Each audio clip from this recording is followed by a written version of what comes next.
The SNCF Regional Trains are one of the easiest ways to get around France. I made my way from Lyon to Paris on one of these trains, and the experience was overall pretty good. The trains were clean, well appointed, and they ran on time, so I didn't have any problem with that. The seats, as you can see, they were reasonable. I'm a pretty tall person. I'm about 6 feet tall, but I had enough room for the train ride. You had the tray, you had the cup holder, you had some overhead storage space. Seats weren't really reserved. You just kind of plopped in wherever you wanted. That worked for me, though. The train, as you can see, really wasn't too crowded, so that was fine. So overall, there you have it. That's kind of what the system had to offer. And don't hesitate if you have to get around France with one of these SNCF trains.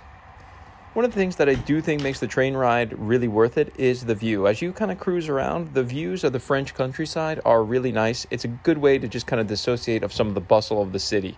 So, yeah, there it is. There's my experience on the SNCF trains.